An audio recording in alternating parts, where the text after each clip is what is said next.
자연계에서는요, 고양이는 병에 걸리거나 다쳐도 적의 먹잇감이 되거나 혹은 경쟁자로부터 사냥터나 영역권을 빼앗기지 않도록 하기 위해서 약한 면을 숨기려는 습성이 있습니다. 더구나요, 서서히 몸이 망가지는 만성적인 질병이라면 우리가 빠르게 알아보기는 사실 힘들 수도 있습니다. 자, 저는 수의사 윤쌤이고요. 오늘은요, 우리가 많이 놓치고 있는 고양이가 아플 때 혹은 병에 걸렸을 때 보이는 신호들을 한번 알아보도록 하겠습니다.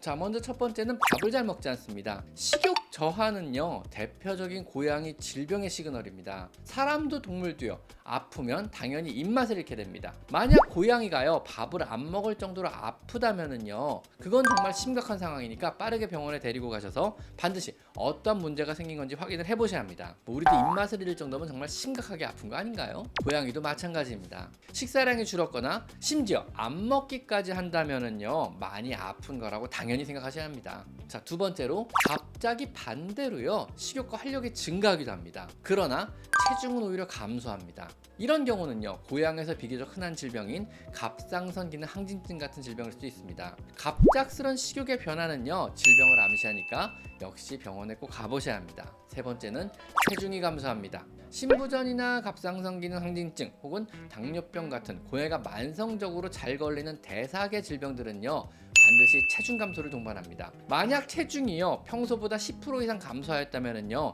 이것은 문제가 생긴 것입니다. 바로 병원에 데려가셔서 건강검진을 받아봐야만 합니다. 자, 네 번째는 물을 많이 먹고 소변을 많이 보게 됩니다. 물을 얼마나 먹는지 우리가 측정은 힘들기 때문에 소변량을 봐야 하는데요, 평소의 소변량, 즉 감자의 크기와 개수의 정도는 그러므로 알고 계셔야 합니다. 물을 많이 먹는 것은 사실 잘 감지하기가 쉽지 않은데 평소 소변량의 증가는요, 우리가 조금만 신경 쓰면 알 수가 있습니다. 소변량이 증가했다는 것은요, 물을 많이 마신다는 것이고, 이 의미는요, 갑상선 기능 항진증, 당뇨병, 신부전 같은 질병이 진행 중일 가능성이 높게 되는 겁니다. 즉 바로 병원에 데리고 가셔야 한다는 얘기죠.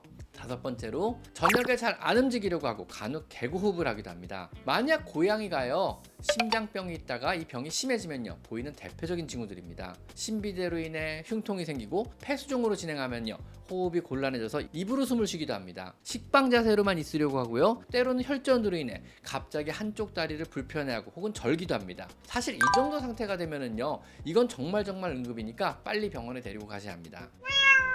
여섯 번째로 갑자기 만지는 걸 싫어하거나 공격성을 보이기까지 합니다. 평소에는 쓰다듬고 만지는데 아무런 반응이 없거나 오히려 여러분의 손길을 즐기다가 어느 날 갑자기요, 여러분의 손길을 거부하거나 만지자마자 공격성마저 보이며 하악질까지 한다면요, 이때는 어딘가 아픈 거라고 생각하셔야 합니다. 사람도 아플 때 누가 건드리면 싫잖아요. 더구나 그 아픈 곳을 누가 건드린다면요, 기겁하게 되지 않나요? 고양이도 똑같습니다. 몸이 불편하면은요, 여러분의 기분 좋은 손길도 짜증이 나게 되고, 더구나 아픈 곳을 건드린다면은요, 당연히 공격적인 행동을 보이며 자신의 몸을 보호하려는 보호기제가 발동하게 되는 겁니다. 자, 일곱 번째는요, 화장실을 실수하기 시작합니다. 소변을 실수하거나 대변을 실수하기 시작한다면은요, 어딘가 아픈 거라고 생각하셔야 합니다. 소변 실수 원인의 70%는요, 통계적으로 방광염이나 관절염 같은 질병입니다. 대변 실수의 90%는요, 관절염이거나 혹은 소화기 계통의 장애입니다. 혹시라도 내 고양이가 갑자기 화장실 실수를 시작했다면요, 일단 아픈 거라고 생각하시고 병원에 데려가 보셔야 합니다. 고양이는 아프다는 표현을요, 화장실 실수로 표현한다는 걸 꼭 기억하셨으면 좋겠습니다. 자, 다음 여덟 번째는요, 잠자는 시간이 길어지고요, 평소에도 몸을 웅크리고 잘 안 움직이려고 하게 됩니다. 자, 평소보다 수면 시간이 길어지고요, 활동량이 줄어들며 몸을 웅크린 식빵 자세를 자주 취한다면요, 이때는 어딘가 아픈 것이라고 생각하셔야 합니다. 식빵 자세는요, 실내 고양이가 몸을 움직이기 힘들거나 아픈 고양이가 에너지와 체온의 손실을 최소화하기 위한 그러한 자세입니다. 실내의 환경에서요, 건강하고 활기 넘치는 고양이는요, 좀처럼 잘 취하지 않는 그런 자세입니다. 만성 통증이나 에너지 소모적인 만성 질병에 걸려 있다면은요, 웅크리고 더 오래 자게 되며 깨어 있을 때도 식빵 자세를 오랫동안 취하고 있게 됩니다. 아홉 번째로 털이 뭉치고 피부가 거칠어지게 됩니다. 아픈 고양이는요, 그루밍을 할 에너지가 없습니다. 열심히 자신의 털을 고르며 자신의 몸단장을 할 여유가 없는 것입니다. 더구나요, 노령묘의 경우는요, 관절염 등이 심해지면요, 관절, 몸을 구부리는데 심한 통증을 느껴서 몸의 여기저기 구석구석 그루밍을 못하게 됩니다. 통증이나 질병으로요, 그루밍을 못하는 고양이는요, 털이 푸석푸석해지며 여기저기 털이 엉키는 게 보이게 됩니다. 통증을 느끼는 부위는요, 심하게 핥거나 털을 뽑아버리기도 합니다. 털이 고르지 못하거나 털에 윤기가 없어지고 거칠어지거나 털이 뭉치기 시작하거나 털이 군데군데 탈모가 보인다면은요, 이건 어딘가 아프기 시작한 거라고 생각하셔야 합니다. 자, 10번째는요, 갑자기 지나치게 울기 시작합니다.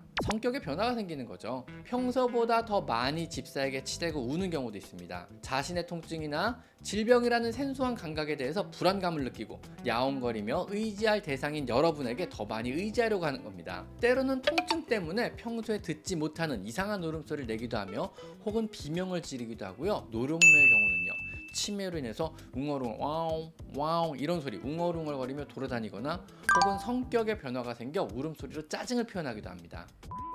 자, 지금까지 전문수의사 윤쌤이었고요. 오늘은요, 우리가 잘 놓치고 있는 고양이 질병의 신호 10가지를 한번 알아봤습니다. 자, 오늘은 여기까지 마이펫 상담소였습니다. 감사합니다.